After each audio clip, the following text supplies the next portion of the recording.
dreamed of becoming a captain in the British Royal Navy. In 1695, he sailed to meet with the King of England. The king said no to a job in the Navy, but gave him a secret mission instead: hunt down pirates and return stolen treasure to Britain. Kidd searched for months, but didn't find any pirates. Then, in the Indian Ocean, he spotted the Kara merchant. Kidd thought he'd legally captured a pirate ship. He didn't know the ship was secretly backed by a British company. Uh-oh. Kidd was on his way back to Britain when he found out he was wanted for piracy. He was sure he'd done nothing wrong. He got a faster ship from friends near today's Dominican Republic and sailed for Britain to prove his innocence. He left the Kara merchant with friends. But his friends didn't want to get in trouble. They unloaded the ship, set it on fire, and let it drift. When Kidd got to Britain, he was immediately thrown in jail. He was found guilty of piracy and hung. 300 years later, archaeologists found a pile of cannons and anchors near the Dominican Republic where the Kara merchant was last seen. Could this be Captain Kidd's ship? Before he became a pirate, Every served in the Royal Navy for a time, likely seeing combat in the 9 Years' War.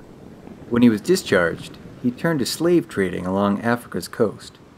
He eventually ended up on a ship called the Charles II that was charged with raiding the French. In 1694, Every led a mutiny on the Charles II, taking the ship over and eventually being elected captain. He renamed the ship the Fancy, and Every's career as a pirate officially began.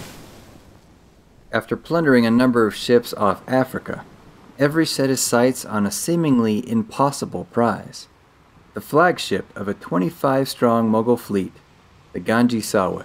Now, the 80 cannons of the Mughal ship should have made quick work of Every's Fancy, but a very lucky broadside by the Fancy snapped the Ganji Sawai's mainmast, effectively paralyzing him. Drawing alongside, the pirates boarded the ship, and after brutal hand-to-hand fighting that lasted several hours, Every and his men were victorious. Their reward was treasure valued at over $900,000 back in the 1690s. Today, that's nearly $80 million. The battle and the theft drew the ire of England, who had a fragile relationship with the Mughals. The fact that Every and his men tortured, raped, and murdered many of the passengers they found on the Ganji Sawai didn't help any. A bounty was placed on Every's head, and the first worldwide manhunt began. 24 of the pirates were captured, with 6 being tried and hanged in London. Captain Every, on the other hand, vanished from history. To this day, no one knows what really happened to him. Some say he changed his name and lived the rest of his days in comfort on a tropical island. Others say that Every was swindled out of his riches and he wandered as a beggar, eventually dying alone and penniless. But it isn't only Every who vanished. Not much is known about where all that treasure went that he looted. Perhaps it's out there somewhere, just waiting to be found, along with the real truth behind Captain Henry Every's fate. Up until the last few years of his life, he was just a common sailor, used to a hard life and poor wages. But from a chance encounter with pirates, Bartholomew Roberts was captured, turned pirate himself, and became the most successful sea robber of his time, whose death would signal the end of the golden age of piracy and make Forbes' list of top-earning pirates. Now, we know that Bart Roberts was born as John Roberts in Wales in 1682. That's pretty much it, and though it is said that he set out for sea at the age of 13, it isn't until Roberts was like 36 and a skilled sailor of many years that a story begins. A pirate captain named Davis was in the middle of enjoying what would become a short 10-month career of plundering. So in comes Davis, where he finds 3 ships trading in slaves, gold, and teeth anchored together in Anamobia Bay and captures all 3 of them without any resistance. Bart Roberts, the second mate of a slave ship Princess, along with the rest of his crew, are taken prisoner. So now in possession of over 140 slaves, tons of dry goods, and a huge mountain of gold dust, David sails off with his 3 ships towards the Portuguese settlements along the coast. During this time, Davis came to trust Roberts as both a highly skilled sailor as well as a fellow Welshman, and made him the pirate ship's navigator. Now, during the following weeks that brought them on their way to the island of Princes, they plundered many ships, and Roberts began to embrace the pirate's life. One day capturing a ship with the governor of Accra on board with over 15,000 pounds sterling.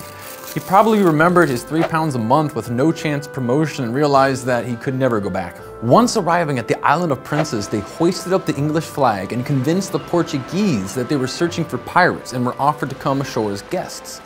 But Davis, invited to eat with the governor, was ambushed and shot through the bowels, leaving the rest of his crew to quickly find a new captain. Roberts, even though he had been with the crew for less than 6 weeks, was elected to take Davis's place. This point would mark the beginning of Captain Bart Roberts' vicious yet victorious tenure that began with his resolve to revenge Captain Davis's death, where Roberts and 30 of his men returned to overwhelm and set fire to the Portuguese fort, and then sailed off with 2 of their ships. Captain Bart Roberts at this point would begin capturing a string of ships, and his crew would spend the booty as if it were seawater. Some say spending 2,000 pieces of eight in a single night.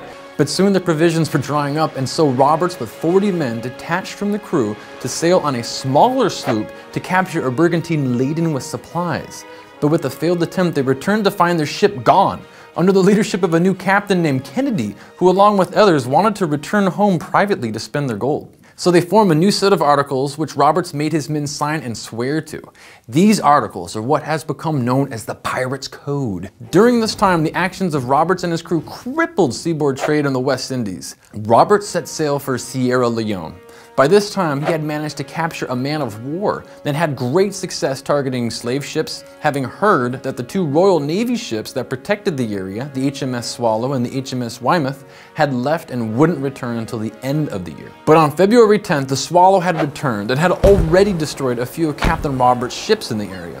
Now, Roberts had just captured the Neptune and was in the middle of breakfasting with the captain when he was informed that the Swallow was literally right behind him. Most of the crew were drunk in celebration, and so Captain Roberts adorned himself in his finest clothes, dressed in a crimson waistcoat, a gold chain, put a red feather in his hat, and went out fighting, where he was struck in the throat by a grape shot and died. But before his body could be captured, the now very sober crew buried his body at sea. You might know this next guy as Captain Morgan, who's featured on the delicious bottles of spiced rum. But did you know he actually existed? Besides making ugly girls look prettier, he was the captain of many ships and owned quite a bit of land to produce his well-known commodity. Henry Morgan was a Welsh privateer, meaning that he engaged in piracy under the commission of war and got to keep the plunder for himself and crew. He raided Spanish settlements like Maracaibo, but his most lucrative raid came in Panama City in 1671 in response to Spanish attacks on English trade ships. The Spanish lost a huge number, even despite Morgan's crew being outnumbered nearly 5 to 1. They managed to plunder nearly 400,000 pesos and took much of the city's wealth. Since his piracy was technically legal, he was able to serve a role in Jamaican politics. He passed away in 1688 as a wealthy man. This was most likely due to cirrhosis of the liver, probably getting too high from his own supply. Bonny, born around 1700, was the illegitimate daughter of a lawyer and his housemaid, who immigrated to a plantation near Charleston, South Carolina shortly after her birth. Now, Annie had red hair, a fiery temper, and was always acting up, and at the age of 13 was known to have stabbed a servant girl with nothing better than a table knife. She married a small-time pirate named James, who wanted her father's wealth, but being disowned for marrying a pirate, she set fire to her father's plantation and left with James to the so-called Pirates' Republic on New Providence Island. A frequenter of local pirate taverns, she met Captain Calico Jack and fell in love with his red snazzy outfits, and so she became his lover. She then gave birth to a child in Cuba, divorced James, and married Captain Calico Jack. Mary Green was the illegitimate child to a widow of a sea captain. Her mother dressed her up as a boy to receive financial support from her mother-in-law, who apparently hated girls. Her look was so convincing that she got hired as a footboy even after the financial support ended. Finding that life was easier as a man, she continued to dress like one, boarded a man of war, and served in various regiments with honor and distinction. But she soon fell in love with a soldier, and with their military commission and the hordes of gifts she's received throughout the years from intrigued sailors, they got married and somehow bought a restaurant in the Netherlands, which they called the Three Horseshoes. But her sickly husband died not long after, so she returned to dressing like a man and quickly found a merchant ship headed for the Caribbean. Pirates captured her ship, and she was forced to join in the looting and plundering until they took on a commission to privateer. But legitimate plundering was not in the cards for Mary, and so she joined a group of pirates looking for a crew. And guess who these were? Why, no other than Captain Calico, Jack, and Anne Bonny. Anne Bonny saw through her disguise, and the two became fabulous friends. Between all of the plundering and the pillaging, Mary still found time to take on a lover. And as the story goes, she saved the drunken man's life by killing the other man he was scheduled to have a duel with. It was this type of fierceness that both Anne and Mary were known for. And because their lives seemed to mirror that of the archetypical female warrior in pursuit of love and liberty, they have become integrated into mainstream society. In fact, it was mostly because of these two infamous crew members that Captain Calico Jack and his love for flamboyant clothing is even remembered today. So the good times continued to roll with lots of rum and plundering parties, and it seemed like life couldn't get any better for the threesome. Then one evening in October 1720, Anne and Mary were with the rest of the crew getting smash-faced drunk off the coast of Jamaica when BAM! They were surprised by a British man of war. The whole male crew scurried below deck and hid themselves under blankets, leaving Mary and Bonny to fight the whole British Navy alone. The two women made a valiant effort against the onslaught of trained Navy sailors as they tried their best to get the crew to join the battle, telling them to bite the bullet and fight. As the story goes, Mary and Anna eventually turned their anger towards the pirates huddling below deck after finding they were outnumbered by like 30 to 1, and began firing their pistols into the hold of panicky pirates, killing and injuring several before everyone surrendered. Before this happened, remember, Captain Jack and Anne were lovers, and now that everyone was sentenced to hang, Anne gave her former lover a visit where she is famously known to have told him before his execution that if he had only fought like a man, he need not have hanged like a dog. Well, both Anne and Mary were also found guilty, but during their sentencing, they were able to postpone execution by claiming that they were both pregnant. It is said that Mary died a violent death in prison before the birth of her child, and that Annie's wealthy father bought her release after her child was born. But I tend to believe the story where the two were sneaked out of prison secretly and moved to Louisiana, where they raised their children together and lived happily ever after.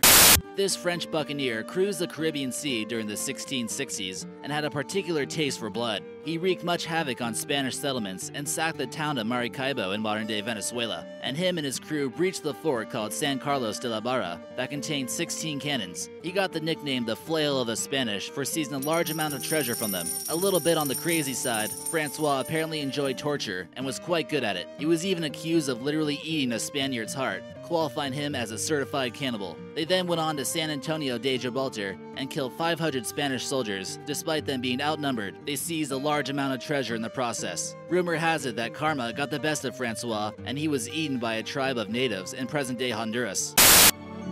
When I came across Blackbeard, it was just like a light bulb going off. I mean, this guy was straight out of central casting as far as Hollywood's concerned. I mean, you wouldn't believe it if it wasn't there in a book that this guy did what he did. It's just fantastic stuff, and you can't make that stuff up. In the latest Pirates of the Caribbean on Stranger Tides, Blackbeard himself turns up. So who was the real Blackbeard? He's reported to have been over 6 feet tall, unusually large for the age. The documents that do describe him paint a picture of a larger-than-life character, a man capable of extreme and unpredictable violence. The unprovoked kneecapping of his first mate is just one example recorded in this book. Published in 1724, it's the definitive text on piracy in the 18th century and has been referenced extensively by Angus Constam, Blackbeard's biographer. Johnson gives a great description of Blackbeard, and probably this is the one that's influenced pirate films and pirate fiction more than anything else. In time of action, he wore a sling over his shoulders with a brace of pistols hanging in holsters like bandoliers. He wore a fur cap and stuck a lighted match in each side under it. His eyes, naturally looking fierce and wild, made him look altogether such a figure. Francis Drake, sea captain, privateer, navigator, slaver, politician, and to the Spanish, a pirate. During the Elizabethan era, Drake was the second ever to circumnavigate the globe, and the first Englishman to do so. Drake's exploits were so grand that England regarded him as a hero. He was knighted by Queen Elizabeth I after returning to England in 1581. Drake is still known today as one of the most legendary privateers in history. At the age of only 12, Drake started his sailing career. Drake's father apprenticed his son to his neighbor, a shipmaster who transported merchandise to France and other European countries. The shipmaster was so impressed with Drake's skills and conduct that he left the bark to Drake upon his death. This shows that Drake was a skilled sailor even in his youth. In 1572, Queen Elizabeth I commissioned Drake as a privateer to sail to the Americas. In his first raid, Drake and his men captured the town and its treasure. He was injured during the battle and his men left the treasure to save his life. But, determined to capture a treasure shipment, Drake stayed in the area for almost a year, raiding Spanish shipping. In 1577, Drake was again commissioned by the Queen. This time, however, Elizabeth wanted Drake to undertake an expedition to the Pacific coast of the Americas to disrupt Spanish supply lines. All written accounts of Drake's voyage was considered classified, and the crews on all 4 of the ships were sworn to secrecy. Drake sailed north along the west coast of South America, attacking Spanish ships, ports, and towns. During this time, he captured a hefty load of gold, wine, and treasure. Drake headed across the Pacific, and eventually reached a group of islands in the southwest Pacific. He sailed along the tip of Africa, rounding the Cape of Good Hope, and returned home. September 1580, the Golden Hind landed in Plymouth with a very rich cargo. Drake became known as the first Englishman to circumnavigate the Earth. Queen Elizabeth I awarded Drake knighthood aboard the Golden Hind on April 1581. Ching was the leader of one of the biggest pirate fleets of all time. But her story doesn't start so gloriously. And yes, she was a woman. Ching was just a 26-year-old prostitute in Canton when Cheng, who was the leader of a small fleet called the Red Flag Fleet, sacked her brothel and brought her on board for himself.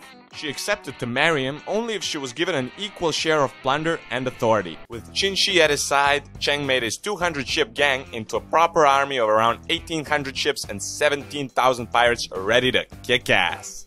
Their looting was the most fearsome, and many pirate captains wanted to form an alliance with them or just simply fight under the red flag. Cheng died in a storm and Ching took over the leadership. She made her adopted pirate son second in command and let him lead the battles, although she was still the one deciding on the strategies of warring. Ching was also aware that it wasn't easy to be a badass pirate and accept a woman as a leader. So she made a system of laws to show that she wasn't messing around. If you disobey an order, or give an order that wasn't originally hers, you get beheaded. If you steal anything from the treasury, you get beheaded. If you hide some of the loot, you get beheaded. If you rape any of the prisoners, you get beheaded. But on the other hand, if you have consensual sex, the girl gets cannonballs as anklets and gets dropped in the sea, and you also get beheaded. Ching developed the administrative side of the whole pirate stuff, as she had towns and provinces pay taxes, ships pay toll for free passage, knowing that if they didn't, they wouldn't last long. She had 80,000 pirates under her helm, farmers who supplied food, spies in the Emperor's army, and was pretty much unchallenged in the South Chinese Sea. Now, as you can imagine, the Emperor of China wasn't all too happy about an indestructible army of pirates doing whatever they want in his lands. He raised his imperial fleet and attacked Ching. It seemed to somehow slip the Emperor's mind that Ching was an exceptional military strategist, and his fleet was defeated with 63 ships stolen. Ching was also a very persuasive woman, and made many of the imperial soldiers choose to become her pirates. And these soldiers did have an alternative, the alternative being getting nailed down, literally nailed down, and beaten to death. And knowing Ching, they were probably beheaded later as well. After doing everything there was really to do, the Emperor found a different approach. He offered her an amnesty, which she immediately refused. However, she changed her mind and decided to accept the peace treaty only if all of her crew would be given the amnesty and they would get to keep the loot acquired. The Emperor agreed. After the retirement, Ching opened a gambling house and a brothel, which she ran successfully until her death at the age of 69. She died with a noble title of Lady by Imperial Decree, which granted her legal protection that only the aristocracy enjoyed. Not bad for a girl who started off as a prostitute.